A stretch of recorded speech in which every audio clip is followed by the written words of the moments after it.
হযরত আদম যদি জানতেন আমি গাছের ফল খাইলে আমার দুনিয়াতে যাওয়া হবে, আমার বংশধরের মধ্যে সরকারে দো আলম নবীর আগমন ঘটবে, আল্লাহর কসম আদম শুধু ফল খাইতেন না, গাছের মূল শিকড়টা উঠাইয়া তিনি খেয়ে ফেলতেন।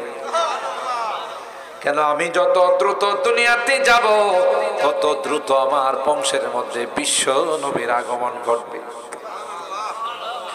आदम के लिए फख्रे आली नसबी है, आदम के लिए फख्रे आली नसबी है, मक्की मदनी हाशिमी व मुत्तलबी है, पाकीज़ा तरज़ अर्श समा जन्नत फिरदौस, पाकीज़ा तरज़ अर्श समा जन्नत फिरदौस, आराम गहे पाक रसूल अरबी है। अल्लाहु अकबर। হযরত মুসা পয়গম্বরকে আল্লাহ তাওরাত দেওয়ার জন্য তুর পাহাড়ের মধ্যে নিয়ে গেলেন। হযরত মুসা পয়গম্বর 30 দিন পর্যন্ত তুর পাহাড়ের মধ্যে সাধনা করলেন, ইবাদত বন্দেগী করলেন। আল্লাহ ডাক দিয়া কয় আরো 10 দিন বাড়াইয়া 40 দিন করে ফেলো।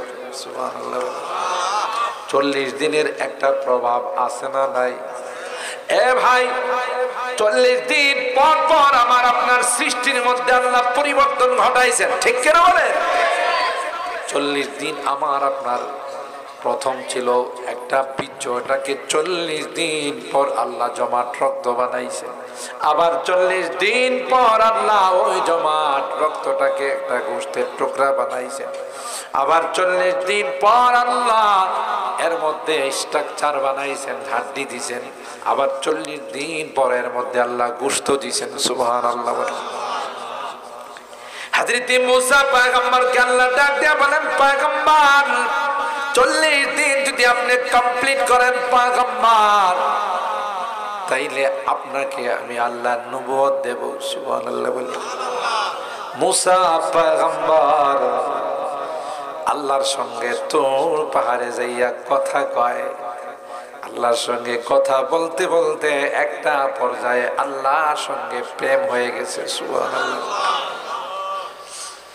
একটা পর্যায়ে আল্লাহর কাছে আবেদন জানায়, আল্লাহ রব্বি আরিনি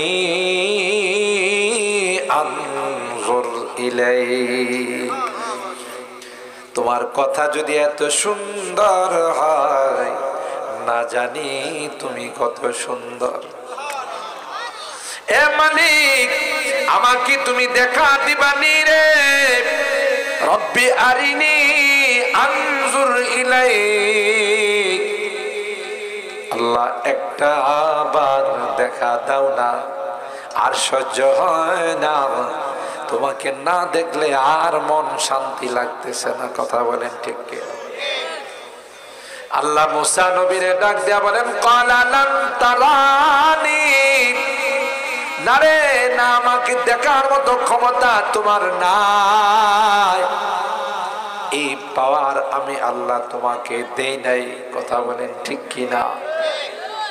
কারণ তুমি হলে মাখলুক, তুমি হলে সৃষ্টি, আমি হলাম খালেক, সৃষ্টিকর্তা। মাখলুক কোনোদিন খালেককে দেখে বরদাস্ত করতে পারবে না। কিন্তু মুসা নবী আল্লাহকে বলেন, আল্লাহ দিয়া দেখো, দিয়া দেখো আমি পারি না, না পারি, একটু দাও না। নাছুর বান্দা বারবার বলতে লাগলো, আল্লাহ একটু দেখা দাও। আল্লাহ না করে লান্তারানি, না তোমার পক্ষে সম্ভব নয়। একটা পর্যায়ে আল্লাহ বলেন, ওয়ালাকিন ইনজুরু ইলাল জাবাল ফাইন ইসতাকাররা মাকানাহু ফাসাউফা তারানি। এ মুসা, আমি সামান্য একটু নূরের তাজাল্লি নাযিল করব। সুবহানাল্লাহ। ওই নূরের তাজাল্লি দেখে যদি তুমি বরদাস্ত করতে পারো, তাইলে আমাকে দেখতে পারবে, আর যদি না পারো তাইলে আমাকে দেখা দুনিয়ার চোখ দেয়া সম্ভব নয়। আল্লাহ ওয়ালারা আল্লাহর কাছে বলেন, আল্লাহ जन्नत दोज़ख से यारा वो क्या करो, जन्नत दोज़ख से यारा वो क्या करो, आरज़ू है मैं तुझे देखा करो, आरज़ू है मैं तुझे देखा करो। अल्लाह तुम्हारे एक नजर देखार जन्नो बेकुल। सुभान अल्लाह। मुझे बेखुदी ने लिए जा रहा हो, मुझे बेखुदी ने लिए जा रहा हो,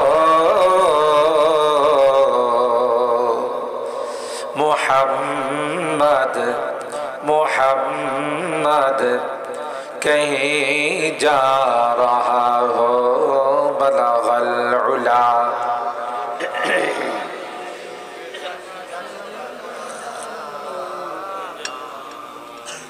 हसनत जमीउ खिसालिही सल्लु अलैहि व आलिही। दे मुझे इश्क़ मुहम्मदा अर मुहम्मद उमगिन,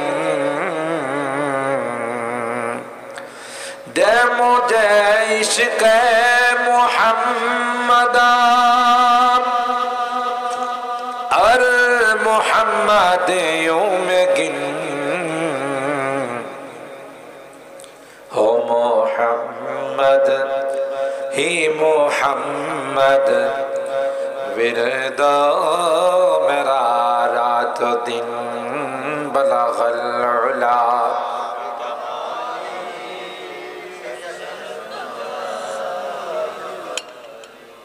हसनत जमीउ खिसालिही सल्लु अलैहि व आलिही।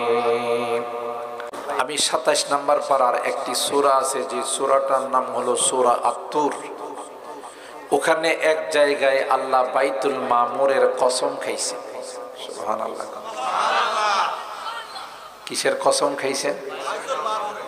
তাহলে আমাদের জানতে হবে বাইতুল মামুরটা আসলে কত বড় দামি, যে বাইতুল মামুরের কসম স্বয়ং আল্লাহ খাইছে। যে জিনিসের কসম আল্লাহ খান, এটা দামি না বেদামি? অনেক দামি। আল্লাহ বলেন ওয়াত-তুর ওয়া কিতাবিম মাসতুর ফি রাক্কিম মানশুর ওয়াল বাইতিল মা'মুর। সুবহানাল্লাহ। এ মুসলমান, পৃথিবীর মধ্যে সর্বপ্রথম যেই ঘর আল্লাহ ফেরেশতা দিয়ে বানাইছেন, ওই ঘরের নাম হলো বাইতুল্লাহ। এর আগে গোটা পৃথিবীতে কোনো কি ছিল না? মাটি ছিল না। ইতিহাস শুনেন, কোরআনে বলে ওয়াজআলনা মিনাল মাই কুল্লা শাইইন হাই, আমি পানির থেকে সবকিছু বানাইছি। সুবহানাল্লাহ। বলে ইন্না আউওয়ালা বাইতিন উদিআ লিন-নাস লাল্লাযী বিবাক্কাতা মুবারাকান ওয়া হুদাল লিল আলামিন।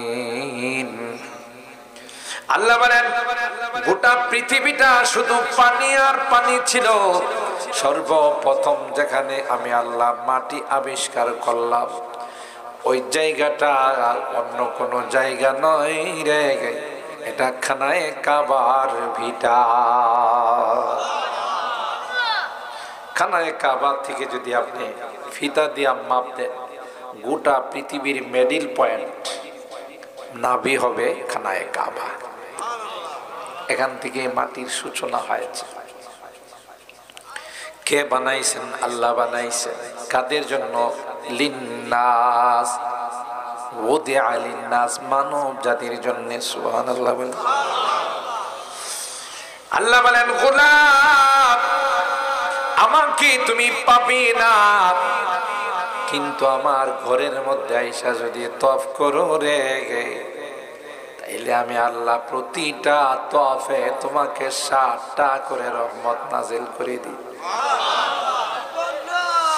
দেখবেন আপনারা যখন আল্লাহর বান্দা বান্দিগুলো খানায় কাবা তওয়াফ করে মনে হয় চরকার মতো কাকে যেন তালাশ করতেছে, ঠিক না? আর সবাই আল্লাহর ঘরে গিয়ে বলে লাব্বাইক লাব্বাইক আল্লাহুম্মা লাব্বাইক লা শারীকা লাকা লাব্বাইক ইন্নাল হামদা ওয়ান নি'মাতা লাকা ওয়াল মুলক লা শারীকা লাক। বাংলা অর্থ হলো আল্লাহ, বাংলাদেশ থেকে অনেক কষ্ট করে তোমার দরবারে হাজির হয়ে গেলাম। এ মালিক, আমাদের কোনো রব নেই, আমাদের কোনো ইলাহ নেই, আমাদের কোনো মাবুদ নাই।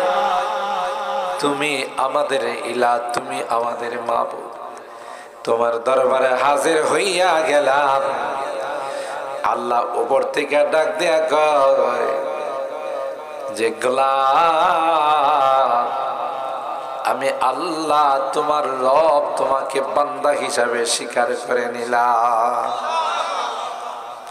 উদি আলিন নাস লাল্লাযী বিবাক্কাতা মুবারাক, বরকতময় ঘর, ওহুদাল লিল আলামিন, গোটা বিশ্বের মানুষের জন্য হিদায়াত। সুবহানাল্লাহ। এটা হলো মানব জাতির জন্য আল্লাহ তাআলা এই ঘর বানাইছে। আরেকটা জাতি আছে, এই জাতির নাম হলো ফেরেশতা।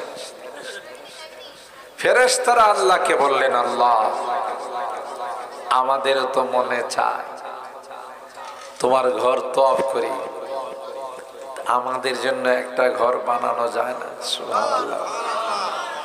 সপ্তম আসমানের উপর আল্লাহ তাআলা আরেকটা ঘর সুজা খানায় কাবার বরাবর বানাইছেন। এই ঘরটার নাম হলো বাইতুল মামুর। এটার নাম কি? বাইতুল মামুর। কিতাবের মধ্যে আছে প্রত্যেক দিন কানায় কাবার মতো বাইতুল মামুরকে দৈনিক ৭০,০০০ ফেরেশতা তওয়াফ করে। ও ভাগে একবার যাদের সিরিয়াল আসে, জীবনে দ্বিতীয়বার আর তার সিরিয়াল আসে না। তাহলে ফেরেশতা কমপক্ষে ২-৩ লক্ষ। সুবহানাল্লাহ। ফেরেশতা যে আল্লাহ কত বানাইছে, এটা আল্লাহ ছাড়া আর কেউ। এই বাইতুল মামুর আল্লাহ ফেরেশতাদের তওয়াফের জন্য বানাইছে। এই জন্য এই ঘরটা দামি না বেদামি? আল্লাহ বলেন ওয়াত্তুর ওয়া কিতাবিম মাসতুর, তোর পাহাড়ের কসম। কোন পাহাড়ের কসম? তোর পাহাড় একটি এমন ঐতিহ্যবাহী পাহাড়, যে পাহাড়ে সাইয়েদনা হযরতে মূসা পয়গম্বর আল্লাহর সঙ্গে সরাসরি কথা বলার জন্য যাইতেন। কার সঙ্গে?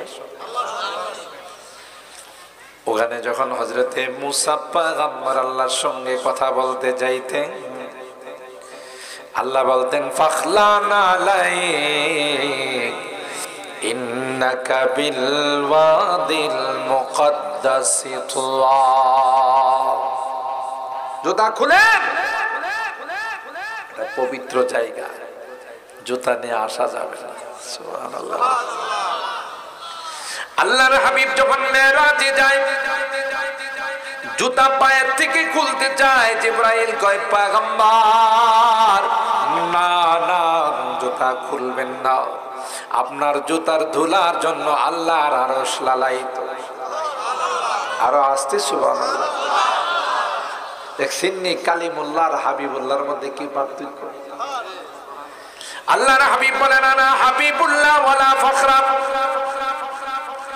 আমার আল্লাহ হাবিব বানাইছেন ওয়ালা ফখরা, এটা কোনো অহংকারের বিষয় নয়। হাবিবুল্লাহ বলা হয় আসমানের মালিকের পক্ষ থেকে যাকে বন্ধু বানানোর প্রস্তাব দেওয়া হয়েছে। সুবহানাল্লাহ। হযরতে মুসা পয়গম্বর কালিমুল্লাহ, হযরতে ইব্রাহিম খলিলুল্লাহ, হযরতে ঈসা রূহুল্লাহ। ইয়া আল্লাহ,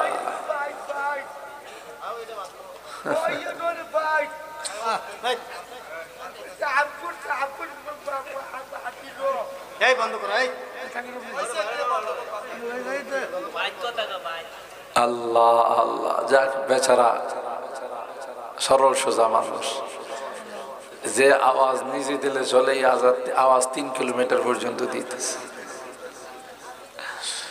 আল্লাহ আল্লাহ আল্লাহ। মুহতারাম হাজিরিন, কিছু বাস্তব কথা বোঝার জন্য বলতেছি। মসজিদের সাথে সম্পর্ক রাখলে কি লাভ? মসজিদকে ভালোবাসলে কি লাভ? মসজিদে 5 ওয়াক্ত নামাজ আদায় করলে কি লাভ? এই জন্যই মূলত আমি এই আয়াতগুলো তিলাওয়াত করছি।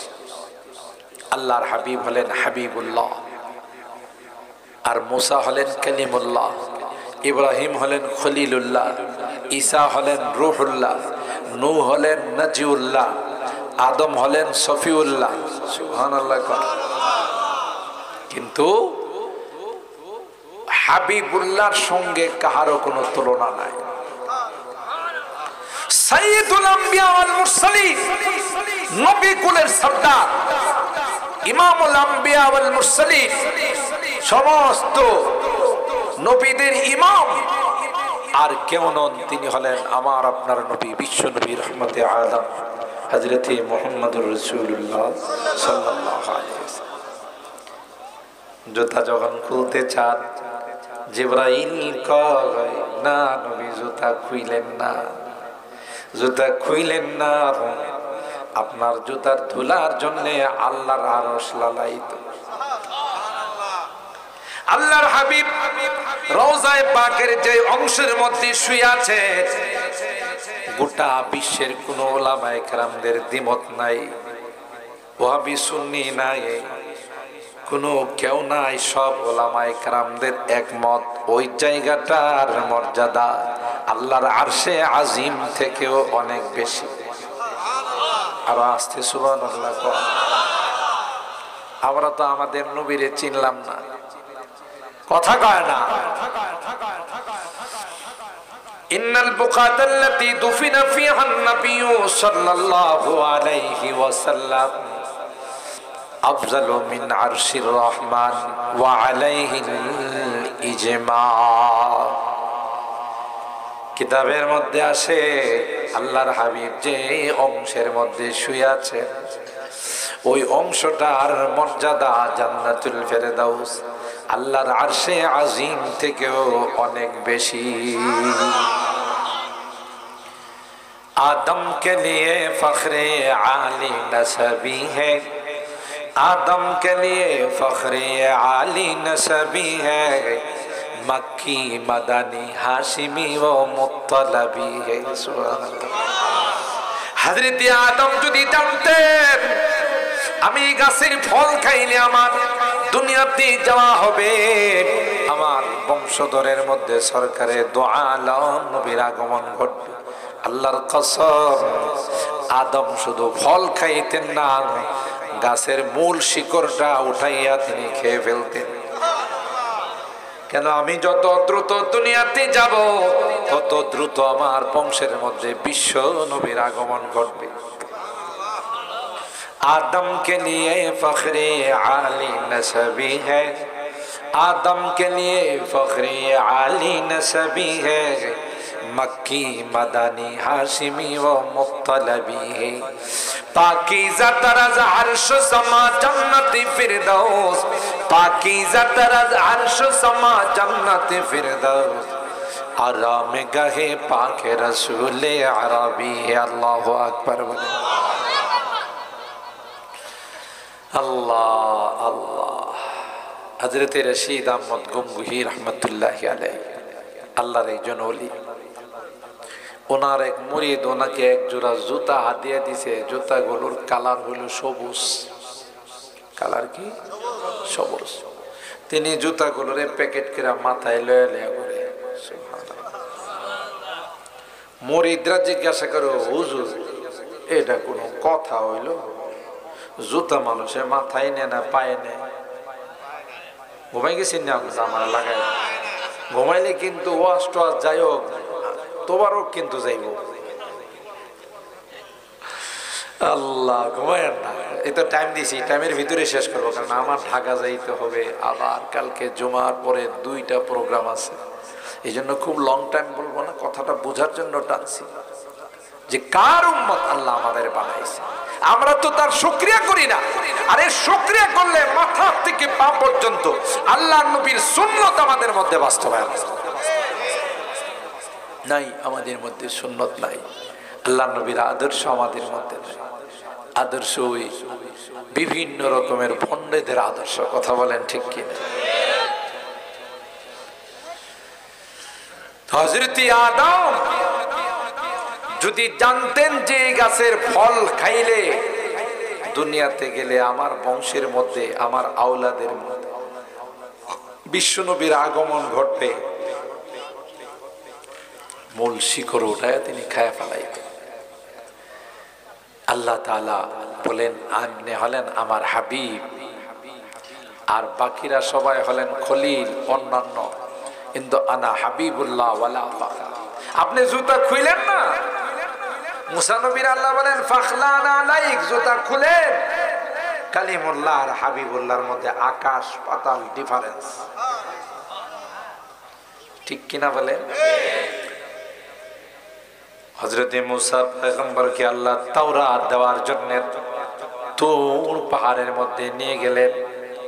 হযরত মুসা পয়গম্বর 30 দিন পর্যন্ত তুর পাহাড়ের মধ্যে সাধনা করলেন, ইবাদত বন্দেগী করলেন। আল্লাহ ডাক দিয়া কয়, আরো 10 দিন বাড়াইয়া 40 দিন করে ফেলো। সুবহানাল্লাহ। 40 দিনের একটা প্রভাব আছে না নাই? এ ভাই, 40 দিন পর পর আমার আপনার সৃষ্টির মধ্যে আল্লাহ পরিবর্তন ঘটাইছেন, ঠিক কিনা বলেন?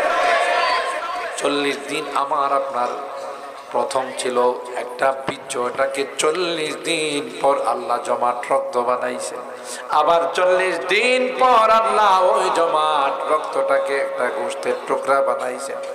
আবার 40 দিন পর আল্লাহ এর মধ্যে স্ট্রাকচার বানাইছেন, হাড্ডি দিছেন।